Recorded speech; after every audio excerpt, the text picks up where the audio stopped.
Hey guys, TomWaits1, and today we have another community update from the Battlefield 6 devs. This one pretty exciting because they are going over what is essentially the roadmap for the rest of Season 1, discussing all of their plans for balance changes, what they are planning and working on to come with those updates, some of which are really exciting. So today we're gonna go through the article, talk about the highlights, the downlights, whatever you want to call it. And if you like Battlefield 6 news videos, make sure you hit the like button, make sure you hit the subscribe button, and let's dive on in. And the first part of this article is spent covering stuff that has already come out, whether that be casual breakthrough, the updates challenges, what they've done with bots in Portal, which we kind of already know. I will say they did make one major change. Casual Breakthrough has been incredibly successful from their metrics, so they are also looking into Casual Conquest mode.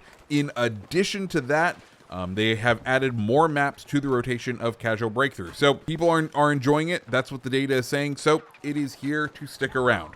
Great. That's what is already occurring. Let's now talk about what we can expect next week, November 18th, with the release of the second map of Season 1. First, weapon dispersion bloom fixes. We already got a little bit of this in the game, but they are doing another pass of it. So they've made a small tuning pass that will reduce how quickly dispersion and recoil build up during sustained fire. Dispersion adjustments apply to all weapons. While most also receive recoil tuning, these changes make weapons feel smoother and more consistent, especially at longer ranges where we've seen players engage more often. We'll continue to monitor these updates and refine them based on gameplay data and community feedback. Okay, that's good.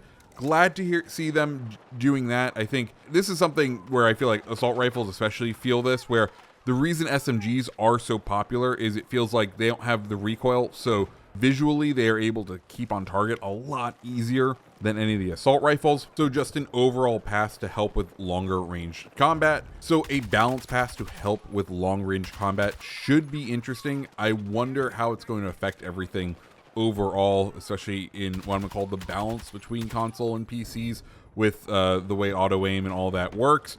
We will just have to wait and see. I am a little concerned on which way things could go. I think they are really seeing the effects of this with REDSEC coming out. I think, you know, Call of Duty has trained people to engage at these ridiculous ranges with an automatic weapon and they expect to be able to hit people with zero recoil. And that's just not what Battlefield is. So we'll see where they land. Hopefully it's a good change overall. Next thing that they're going to be releasing is a lighting adjustment for visibility. They've made further improvements to soldier visibility, particularly when transitioning between interiors and exteriors. Okay, they already improved this a little. Let's see how they improve it going forward. They're also going to look at the challenges, updating the language so that they're a bit more clear around what exactly you're supposed to be able to progress. One big failure of that this week was there was a challenge that said get 80 kills as an engineer, but it turned out you need 80 kills as a recon. There's some love that needs to happen. So we will have to wait and see. They're also adding more of the Battle Royale map into Portal for people to be able to make experience with. And then the final thing coming November 18th is some aim assist adjustments. They've adjusted aim assist to make aiming feel smoother and more predictable, helping players build stronger muscle memory. Tuning is now similar to the open beta experience. As a result, infantry aim assist and infantry aim assist slowdown have been reset to match the new values, so try the update before making any changes. Okay, that makes sense. I haven't really felt a huge difference between either of them, but we will just have to wait and see how that one kind of all turns out. Then we get to, I think, some more interesting things overall. December 9th, which is the slated date for the final Season 1 map to come out, the Winter Offensive. There are 3 current changes slated for that. The first one is a vehicle pass. They've made an initial tuning pass to smooth out some of the biggest balance outliers between vehicles. Expect more consistent vehicle combat across the board. Very interested to see how this goes. I'm wondering what it's going to be specifically. If I had to talk about what I think is the major outliers at this time as far as vehicle combat goes, I think tank shells overall need a look in a balanced pass just because there's basically default options. And you never want default options when you're balancing game. You want give and takes. But right now, you have the base shell, and it's just shit in every way, so no one really wants to use it. But hey, it's shit in every way, so I guess that's fair and balanced. Then you get the anti-vehicle, the armor-piercing, fin-stabilized, discarding Sabo round, and that doesn't do much more than the regular shell. It doesn't seem to do much more. It doesn't have a place. Then we get to the anti-infantry shell. That has become, I think, the majority of people's default shell. And then the other one is the aim-guided shell, because having a tow missile that gives you infinite range on a tank is a huge boon to you, right? That is, as far as balancing a tank battle goes, one of the skill differentiators used to previously be your ability to calculate drop and to kind of artillery fight with tanks. And now you have a laser-guided shell tow missile that also takes out helicopters a little too easy, given how slow helicopters are in this game. I would not mind seeing the laser-guided shell have its maneuverability reduced a significant amount, or have its range decreased, because right now it is just the clear default choice for anti-vehicle on the tank shells, and you should never really have that choice, especially because it doesn't really feel like it gives up much for all of the benefits that it receives. So a vehicle pass is definitely needed. I'm interested to see what else they come up with. Then breakthrough mode adjustment. Several maps in breakthrough have been updated to improve balance and flow. For example, Sector 1 in Mirakvari will now have fewer available vehicles and adjusted capture zones to help attackers make better progress. Okay. Rush mode improvements. They've updated MCOM placements on Manhattan Bridge and Liberation Peak to create smoother attack routes and more engaging objectives. Okay, can't argue overall. Like that they're doing the I'm gonna call it portal level edits, the stuff that takes a little bit of dev time that they may want to play test a little bit, and bringing it out to us December 9th. So very excited to see that come. And then we have the next section, which they are calling under review. And this is stuff is, I guess you could say, under review. What they are looking at right now, they aren't committing to direction one way or another, but it's things that they have heard from the community and they are looking into, and maybe one day, maybe season 2, some of these changes will come, maybe season 3, maybe season 4.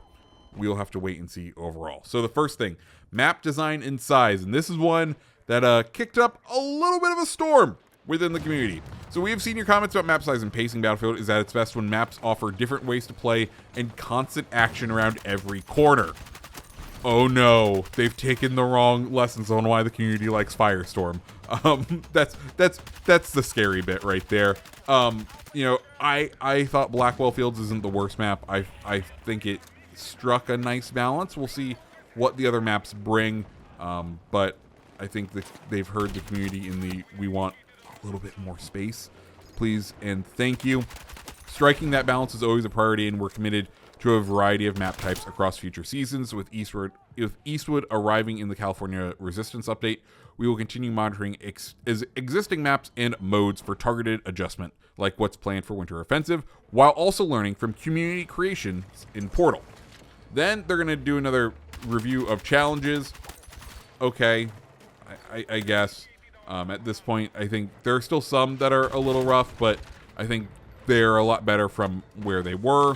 Looking at UI and menu improvements, this is one I would not get your hopes up. The current UI, a lot of people say, you know, the UI is Hulu.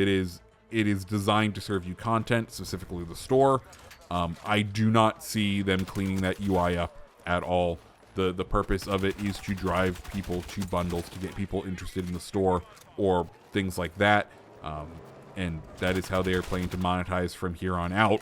I don't foresee them giving up major changes in the menu UI, but we'll have to wait and see. Player stats, they are looking at ways to expand player stat tracking, including per season details and other improvements. Great. Social play improvements, we're evaluating ways to make it easier for group up with friends, involve issues that may prevent smooth session joining. Excellent. I'm really hoping that we may be able to expand the number of people that can be in your party. Of course, it's limited to 4. When I've played with friends already, in our groups of 4, we've had friends get separated after a round ends. So would love to see that like possible group go up to like 8 maybe. I know I don't want to get too many or else people are going to start steamrolling lobbies, but given that there's no easy way to switch teams, playing with a larger group of friends can be a little bit annoying at the current time. So here's hoping we get something.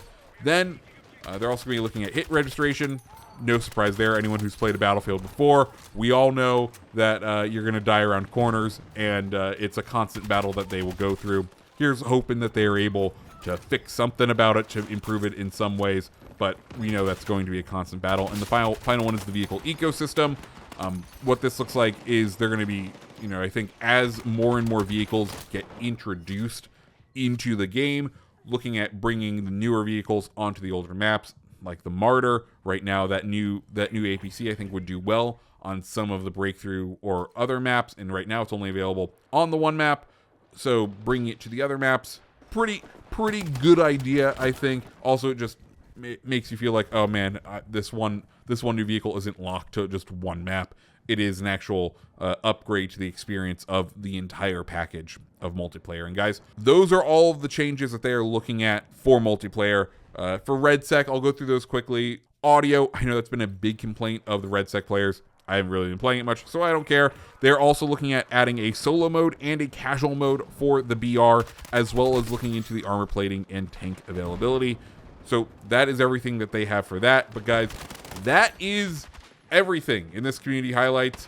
What do you think? Let me know what you're most excited for. For me, I think it's the weapon dispersion and the balance pass on the vehicles. Always excited to see how that is going to go. But let me know down in the comments below what you guys think. And as always, if you like videos like this, make sure you hit the like button. Make sure you hit the subscribe button. And I hope you have a fantastic rest of your day. See ya.